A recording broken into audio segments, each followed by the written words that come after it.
¿cómo es posible que la captura de una sola persona pueda derribar un país entero? Bueno, hoy vamos a meternos de lleno a desglosar, pieza por pieza, ese efecto dominó que paralizó a toda una nación. Y esa es la pregunta del millón, ¿no? Porque lo que vamos a ver va mucho más allá de un simple arresto. Es en realidad la historia de una reacción en cadena.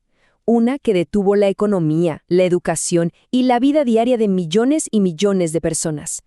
Todo arranca con el detonante, la captura del líder del cártel Jalisco Nueva Generación. Ojo, no era cualquier líder. Este hombre, descrito como extremadamente violento, era considerado la última gran carta en la baraja de los capos más buscados del mundo. Y la respuesta a esa captura fue inmediata y fue un caos total. En cuestión de horas, la onda expansiva se sintió por todo el país y provocó un colapso que se fue extendiendo por los sectores más importantes de la sociedad. Y lo que vemos aquí es una parálisis sistémica. O sea, no estamos hablando de un problemita en un solo sector. No. Bancos gigantescos como BBVA o Santander cerraron sus puertas. Universidades del tamaño de la UNAM suspendieron clases. E incluso las líneas de autobús más grandes cancelaron sus rutas, dejando a miles de personas completamente varadas. Y claro, ese colapso institucional no tardó nada en llegar a las calles. Empezamos a ver imágenes de vehículos ardiendo en las autopistas, negocios obligados a cerrar en varios estados y algo muy diciente, ataques directos a la infraestructura del gobierno, como los bancos del bienestar. La sensación de miedo, se podía sentir en el aire. Pero, a ver, esta onda de choque no se detuvo en la frontera mexicana, ni de cerca. Muy rápidamente, esto se convirtió en un asunto internacional que, por supuesto, atrajo la atención y la presión de Estados Unidos. Y es aquí donde la cosa se pone interesante, porque empiezan a aparecer dos narrativas, dos historias completamente distintas.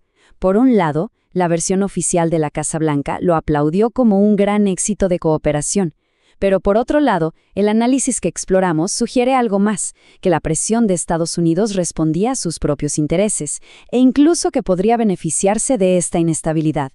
Y de repente, ¡pum!, la controversia explota a nivel mundial cuando una figura como Elon Musk lanza una acusación fuertísima en redes sociales, sugiriendo que la presidenta de México estaba, básicamente, controlada por los cárteles. Una locura. La respuesta desde México, claro, no se hizo esperar, y fue contundente. Una alta funcionaria salió a defender la soberanía del país, en un cruce de mensajes que nos muestra perfecto la tensión diplomática que se había generado en cuestión de horas. Pero mientras toda esta tensión crecía fuera, dentro de México la gente se hacía preguntas muy serias. Y es que este operativo del gobierno estaba generando más dudas que aplausos. Y para entender por qué había tantas dudas hay que recordar algo clave, el famoso Culiacanazo, aquel operativo fallido donde las autoridades capturaron a un capo y lo tuvieron que soltar para evitar más violencia. El contraste con la rapidez y la fuerza masiva de este operativo es brutal, y eso, claro, genera muchísimas sospechas. Así que esto nos lleva a la pregunta que resonaba en todo el país. ¿Por qué esta vez sí? ¿Qué cambió para que de repente se desplegara una fuerza tan masiva y tan coordinada, cuando antes la historia había sido completamente diferente? Las críticas, por supuesto, apuntan directo a la estrategia de seguridad del gobierno. Se argumenta que la política de abrazos, no balazos, fue como dejar crecer una bomba de tiempo. A eso se le suma un silencio presidencial que muchos interpretan como falta de liderazgo, y una pregunta clave que queda flotando en el aire. ¿Por qué esta vez no se mostró al capo capturado, rompiendo con la práctica de siempre?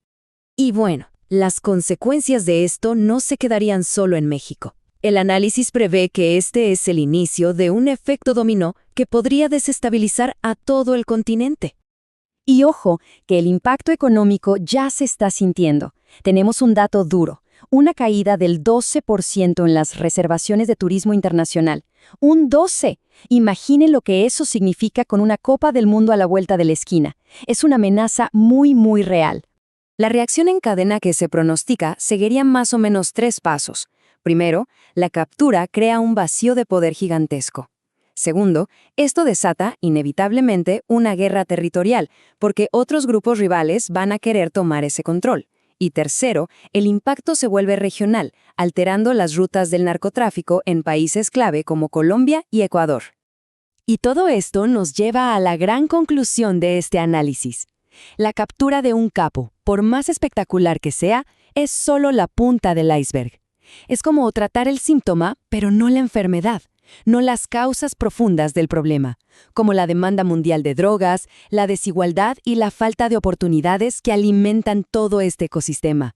Y así, todo termina con una pregunta que de alguna manera resume la naturaleza cíclica de todo este conflicto.